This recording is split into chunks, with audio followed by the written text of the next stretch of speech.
위원장님이 그럼 정식으로 그게 아니라 아니 답변하는 사람은 질의 시간에 그거 아니고 축구해야지. 자, 떠들지 마세요. 떠들지 마시고요. 손 들고 합시다. 곽규택 의원 질의하세요. 아무리 들어도 손 들고 합시다. 발언권을 안 주세요. 곽규택 의원 질의하세요. 법원행정처장님, 예. 방금 그 주신 자료 중에 이제 피해 상황이라고 나와 있는 부분 중에 그 서부지법 직원분들이 신체적인 상해를 입은 부분은 없다 이렇게 확인해 주셨는데 맞습니까? 신체적인 상해는 없는 것으로는 확인이 됐습니다. 예. 다만 그로 인해서 생긴 그 정신적 트라우마를 어떻게 치료할 것인에 대해서 법원에서 고민 중입니다. 예.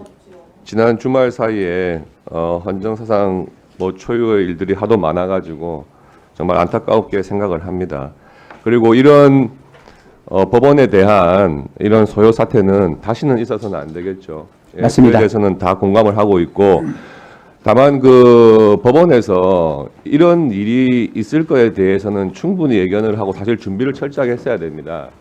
저도 서부지방검찰청에 근무를 했기 때문에 서부지방법원의 위치가 사실 이런 소요 사태라든지 시위에 굉장히 취약해요.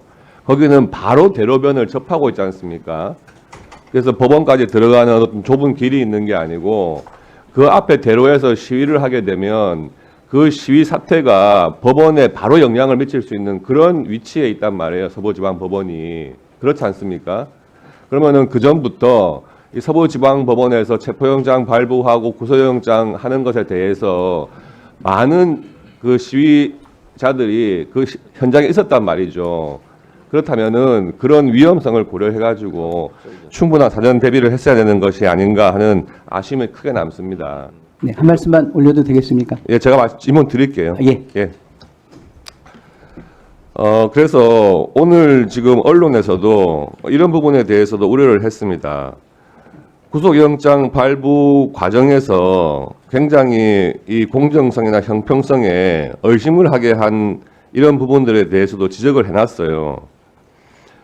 두 가지를 말씀드릴게요. 지금 2023년 9월 달에 이재명 대표 영장을 기각했던 판사는 영장 기각 사유를 600자 분량으로 설명을 했다. 판사는 당시 판사 말하는 거죠. 피해자의 방어권 보장 필요성 정도와 증거인멸 염려 정도 등을 종합하면 불구속 수사의 원칙을 배제할 정도로 구속의 사유와 필요성이 있다고 보기 어렵다.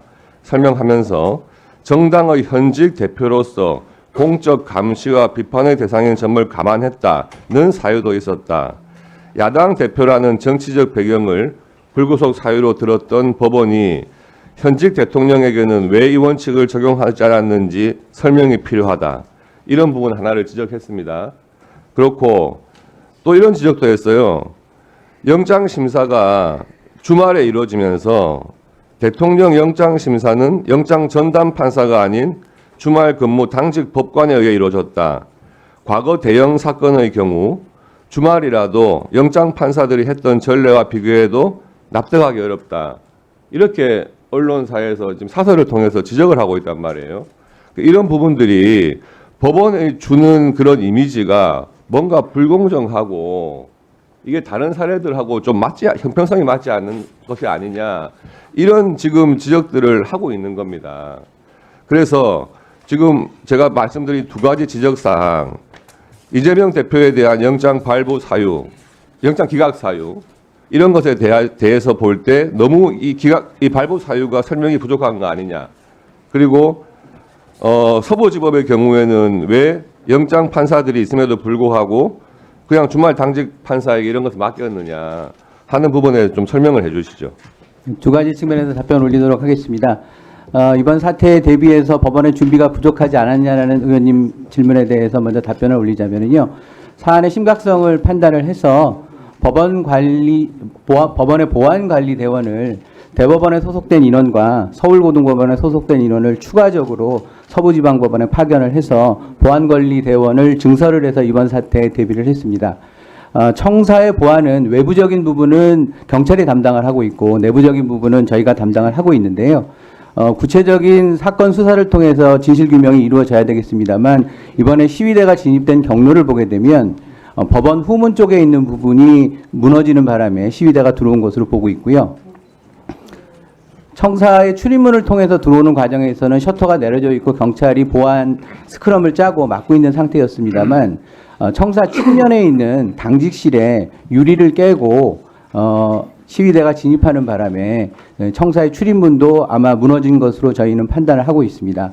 그 과정에서 저희 직원들은 당직실 입구를 막기 위해서 이 자판기를 이동을 해서 문을 열지 못하도록 조치를 취하고 대응을 했었습니다만 당직실에 그 유리창이 깨지고 시위대가 진입하는 상황에서는 신변의 위협을 느끼고 좀 전에 잠깐 말씀드린 것처럼 10층으로 대피를 했었습니다.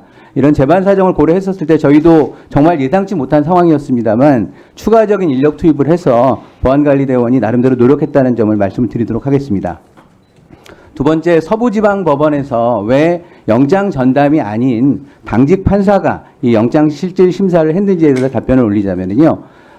중앙지법 같은 경우는 주말에도 많은 사건이 접수가 되기 때문에 당직 판사가 이것을 담당하는 것은 적절치 않다는 판단하에 오래 전서부터 영장 전담 법관이 그 사무분담을 해서 주말에도 이 업무를 처리할 수 있도록 이렇게 사무분담이 정해져 있는 상황이고요. 중앙지방법원처럼 크지 않는 대부분의 법원에 있어서는 주말에까지 영장 전담 법관이 나와서 이 업무를 처리를 하는 것은 적절치 않다는 판단하에 각급 법원의 내규를 통해서 주말에 접수되는 당직 영장 사건에 대해서는 당직 판사가 담당을 하도록 내규를 정하고 있습니다. 이거는 서부지방법원뿐만이 아니라 그 중앙지방법원을 제외한 상당수의 법원에서 그와 같은 내규를 정하고 있습니다. 예, 지금 내규 말씀하셨는데 예. 지금 사안의 중요성이나 이런 걸 고려할 때 그런 내규로서 설명할 수 있는 부분이 왜 좀 또 아니지 않습니까? 예, 왜 그 말씀을 드리냐 하면요, 이 사안의